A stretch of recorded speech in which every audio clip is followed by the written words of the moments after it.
Hello, everybody. It's been a minute. Hi, Linda Kay Gifford here. I am a neurolinguistic practitioner and a childhood sexual assault survivor. And we are going to start our SPADES program again today.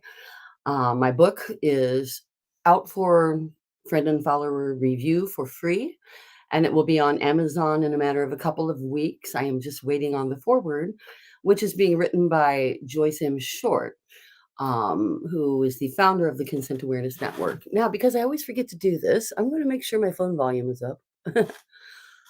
There we go. Hopefully you can hear me. So in my book, I talk about my own personal story, but I really want to focus on getting better, on healing, on the past, look at it, and understanding what it removes from your brain. I like to call it the mental shelf. We're going to make a mental shelf, and we're going to look at our, and we're not going to talk it to death, which is what they do so much. Talk, go to the doctor, talk, take medicine, adjust your medicine, keep charts of your emotion. No, it's a bunch of BS. I'm here to tell you, I'm not a medical doctor. I am a neurolinguistic practitioner. I am not interested in medications to substitute for true healing. And we can do that. We can truly heal. And it's not as hard as you think. It's facing your fears. Like anything, think of all the moments of awareness you've had that changed your life. Like maybe if you're happily in love with somebody, when you realized that this was real and forever, it changed your life. There's always something, a teacher who said something and changed your life.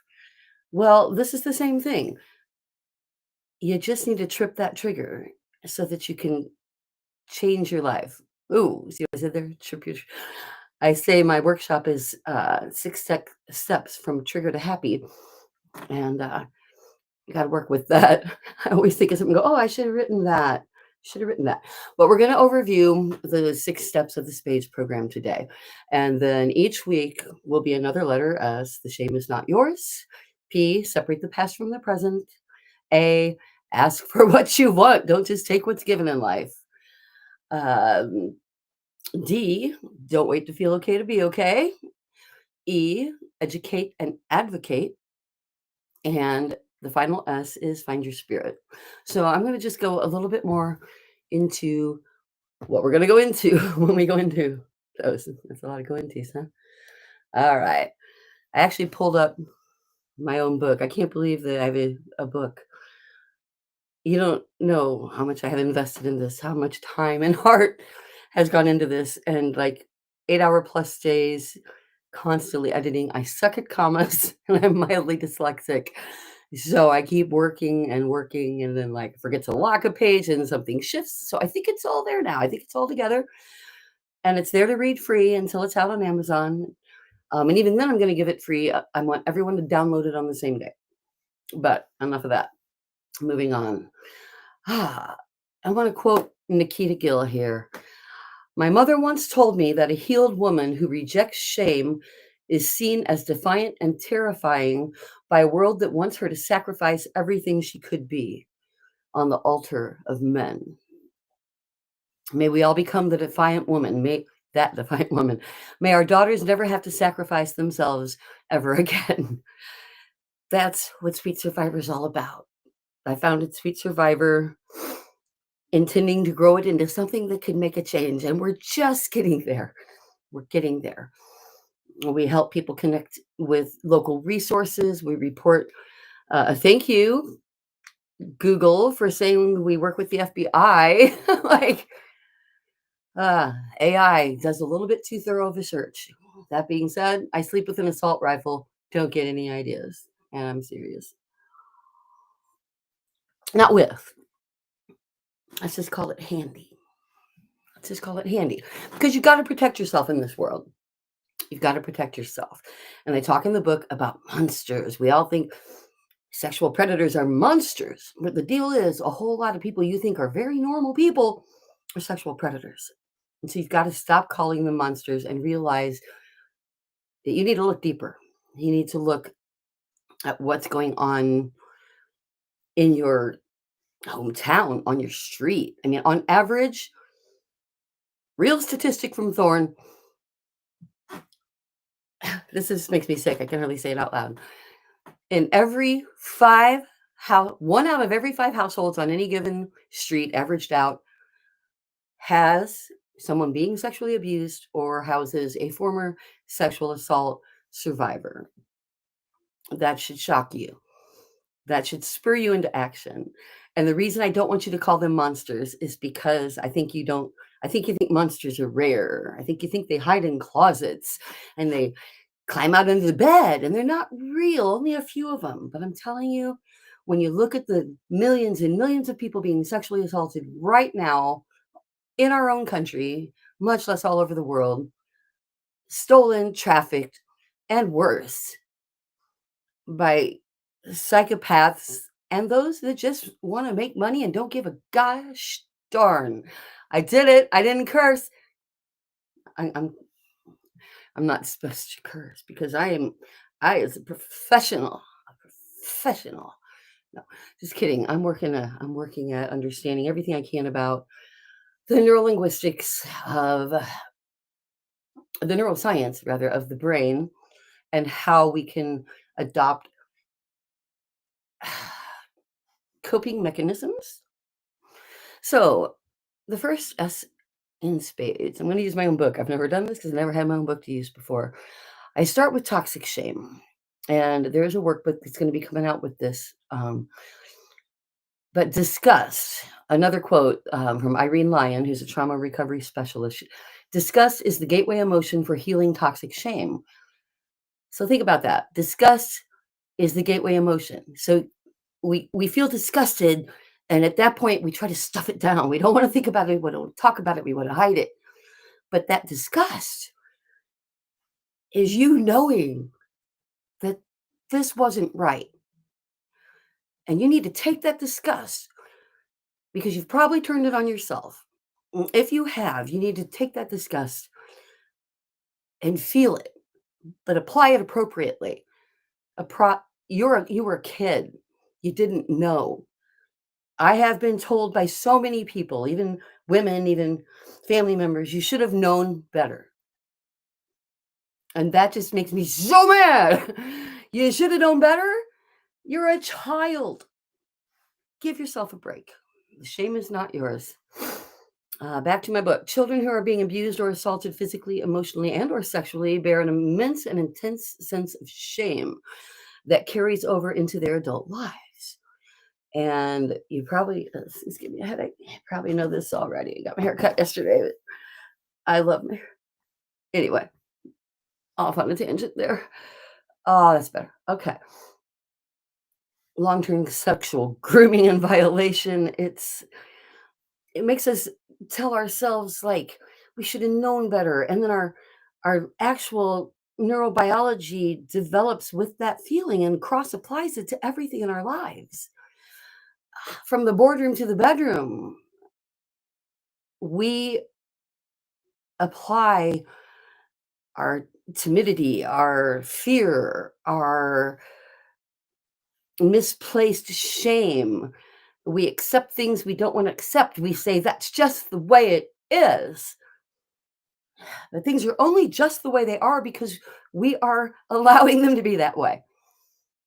There is no reason for us as women and as survivors to be ashamed of what happened to us. I hid it for decades. Decades. One of my husbands let the cat out of the bag after counseling, and I could hardly get on a stage and play again for a long time. I would sneak in the back door and out and not talk to anybody. I felt like everywhere I go, everyone's looking at me. And instead of understanding, which I do now, that they actually felt sorry for me, like, I'm going to get more into that because that's a bad feeling too. It's good and bad. It's like we want validation, but we want to be seen as equal humans, not that screwed up person. And in our minds, we feel we're that screwed up person. So when we walk in the door announcing through our body language that we are that screwed up person, everybody thinks there's something wrong with that person. At least I think that. That's my fear. And I'm still learning to overcome that one, even as a performer. Even as a performer who walks on the stage in front of thousands of people, I have that fear every single time. It's more the fear of when I walk in the building. I'm comfortable walking on a stage and off. Being on a stage for someone like me is alone. In front of the crowd is the same as being isolated and alone. And I've spent much of my life trying to walk the line of being an introvert and an extrovert at the same time. And that shame just followed me everywhere.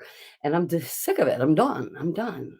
So looking through my own book here, which I've never done. I usually just go off the top of my head, which I obviously am. But let's see what else here. I talk about how shame lives on in our body's memory. It's woven into our parasympathetic nervous system. So a little more about that without getting all crazy scientific on you. Everybody's brain grows differently. Everybody's brain grows in accordance to their experience. There's genetics at play, but we can argue nurture versus nature all day long. But as Gabor Mate says, there is no evidence. We've never found a gene for mental illness. It's not a thing. There are certain genes that seem to be a little bit associated, but not really. So we're medicating away people's trauma instead of helping them understand that they had a traumatic upbringing. And it doesn't have to be sexual assault. It could be life in a war zone, life with alcoholic or abusive parents. You could have wonderful, loving parents, but be food deprived or poverty bound. There's so many ways for a child to develop complex post-traumatic stress syndrome. And later in life, we need to get it diagnosed as disorder because a syndrome, that's why you'll hear both. PTT, you always hear PTSD, complex PTSD. But really, we start with PTSS, which is syndrome, which means, excuse me, which means you may have complex post-traumatic stress disorder. And I'm here to say you probably don't if you were subjected to that. But we're going to start with PTSS so that we can get the medical profession on board and start to vet people. I have been diagnosed with ADHD, ADD, OCD, grandiose delusions. I love that one the most. The person said, I thought I was going to put out a book.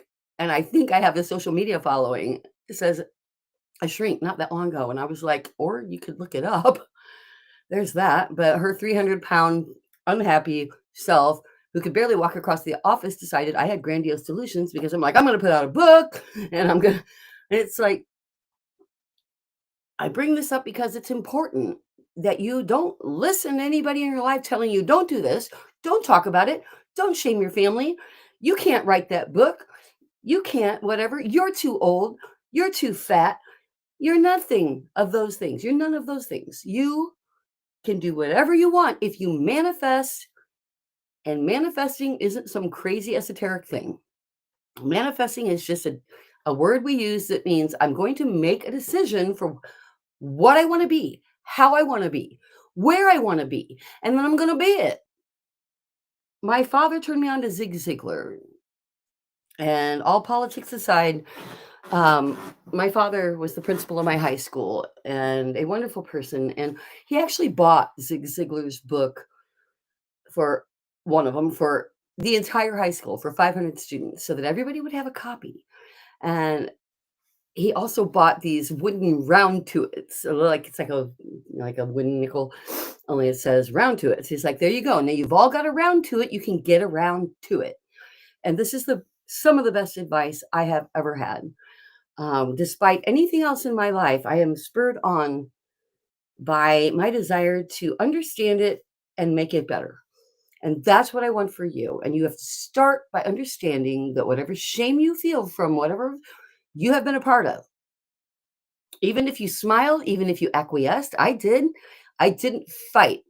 I kind of fought a little at points early on, and then I just dissociated. Then I just learned, like, this is how it is. This is how life is. People are like, back to the top, you should have known better. It's like when you're a child and somebody just gets in there for years and is nice mostly, and then these things start, it's very confusing. And you know you don't want it, but authority is authority. And people of my generation really weren't questioning authority. And it's shocking to me that in my small town of 3,000 people, and as I say in my book, I'm pretty sure they counted the cows because it doesn't seem like that many. Um, there were 3 other times that I was molested on the way home from babysitting just 3 different other people beside my assailant and his cousin who were my main assailants. And everyone I talk to has a similar experience that they don't talk about. I talk in my book about it, just learning to dissociate and go away. It doesn't make you a bad person. It was a survival technique. You needed to do it. You needed to. And when we get into separating the past from the present, which is the next step, this is the overview. I'm going to kick through them. I spend a little bit of time on shame there, but separating the past from the present is the hardest thing to do because when you become overwhelmed and triggered, it can happen so fast that all of a sudden it feels like there's a video playing of your past, of a past traumatic incidents, and it takes over reality. It takes over reality. And there is a point in the middle that you need to recognize and learn to feel that you need to get body awareness. I can help. We will develop body awareness to see when that's coming on and to quickly separate. I talk about in my book an exercise called "My Name is Linda." I recommend you change it to your name. You can use Linda if you want, but no, you state when you're starting to slip. You state everything real. That's a coffee cup. That's my lipstick. There's an iPad. I've got a light on. That one burned out. I don't know why. That's why it's so dark in here right now. Stuff like that. You start stating the now. I see a window. I see a door. That's my basket. Okay. Now here you can say, what a basket case. And it's like, no, that's how I pull back from what I call the rabbit hole of crazy. We talk about that in the book too. Jumping in the rabbit hole of crazy, but that's very rude. And so I changed it to the rabbit hole of confusion. But crazy feels better than pain. Crazy feels better than pain, but it doesn't sit or age well. And we need, for our own sake and our loved ones, to find strength from the inside instead of constantly looking outside. I'm going to talk to you in our workshops about the 3 types of survivors. I made it all up. Okay. You can divide survivors any way you want. I divided us into 3 types. The first one is that one who is like, they're going to tell everybody what happened to them, but they're never going to seek help. They're always going to be angry. They're going to anger their way through life, if I can use anger as a verb. And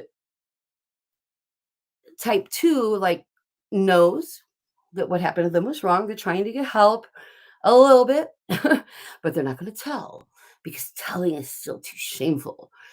And it's like, that's okay. You can be that person. That's okay. In one of my celebrity quotes, she talks about how, I can't remember who now, how it's okay to not want to tell everyone. But I personally believe that whether you tell about your own personal experience or not, that and I'm jumping to the E in spades, that educating and advocating is the way out of anger. It'll keep you out of prison. Did me so far. But if I can change the world, then I can sleep better tonight. I can sleep better tonight. So knowing the shame is not yours, separating the past from the present, very important. And probably the longest chapter in my book is the A in spades, ask for what you want. Asking for what you want is so hard, and you need to do it on every level, every level. Geez, I must have TDS or something. Can't speak correctly. Um, so this is what we're going to do. We're going to ask. I worked with David Friedman, the author of Food Insanity, who is helping with the endorsement and sponsorship stuff. And he's like, you've got to become an asshole. Linda, you got to become an asshole. Everybody got to become an asshole. He's like, ask for what you want. Ask until they say no.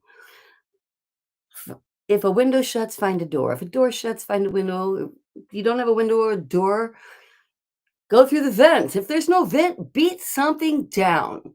Don't give up. Not on yourself, not on your mental health, not on your relationship. And we're going to talk a lot about that too. Overall, through every every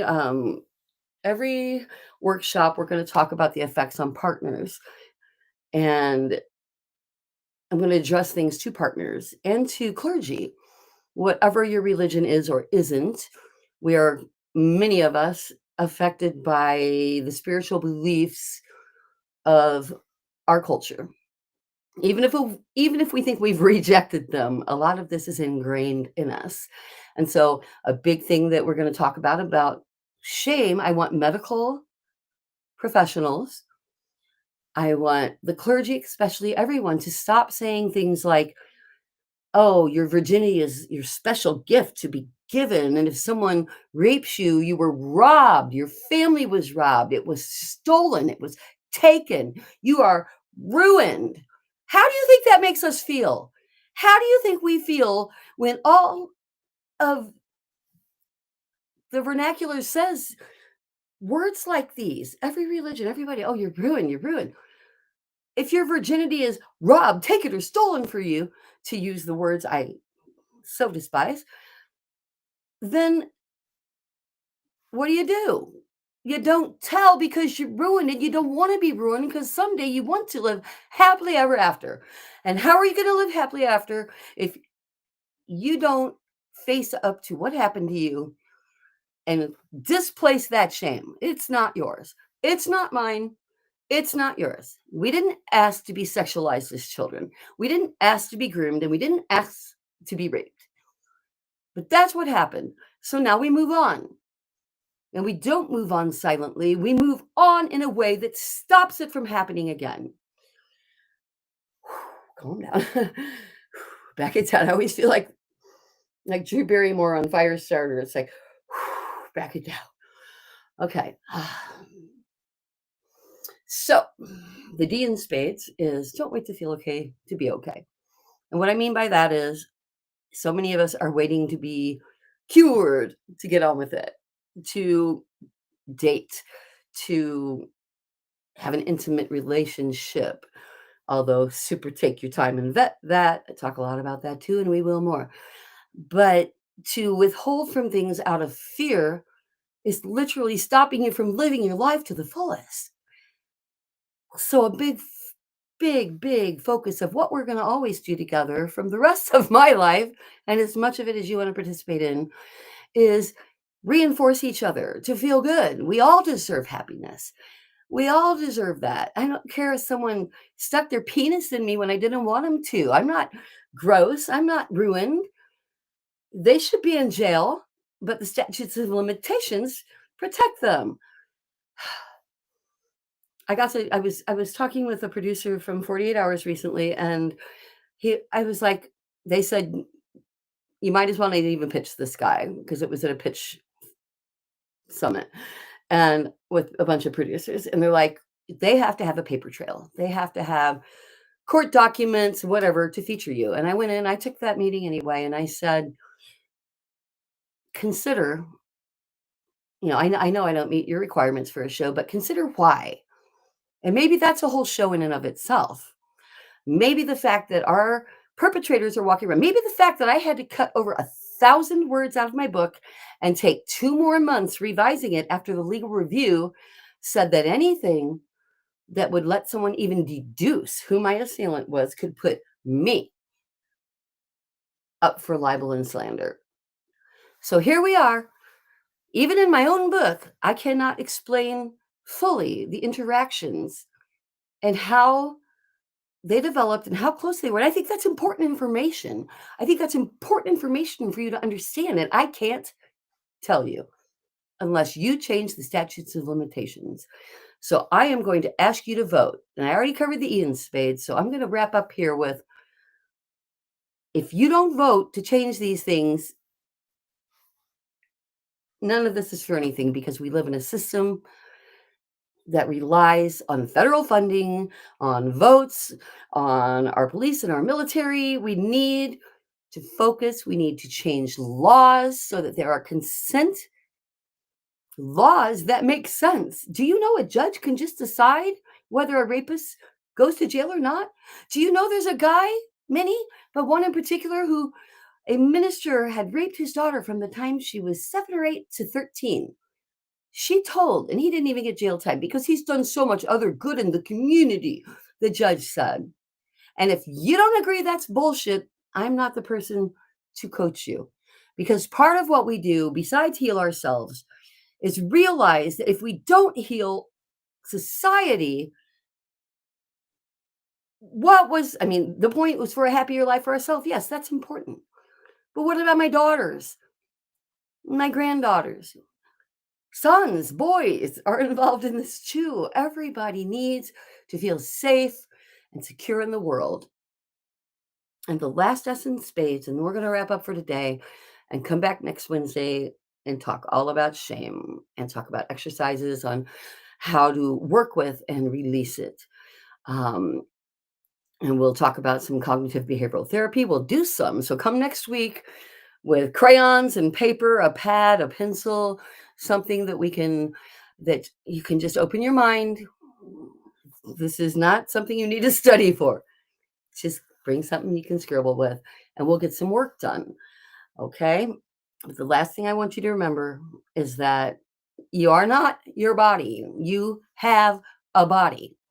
And whatever your religious, non-religious, spiritual, reject spiritual, I don't care, whatever it is, the part of you that thinks and feels and reasons cannot be destroyed by someone raping you, by the loss of a limb, by a colostomy bag, by whatever.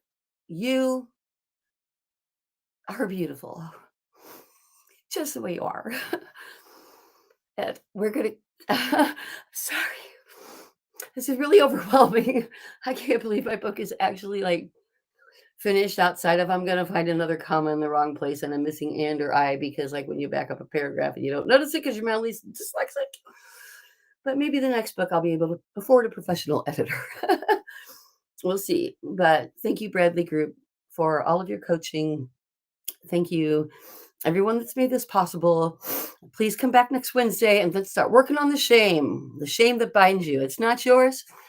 We're going to get over it. Okay? Linda Kay Gifford, survivor, thriver, signing out. And please support Sweet Survivor. Please. Oop, I lean you back. Reach my off button. There we go. Yes.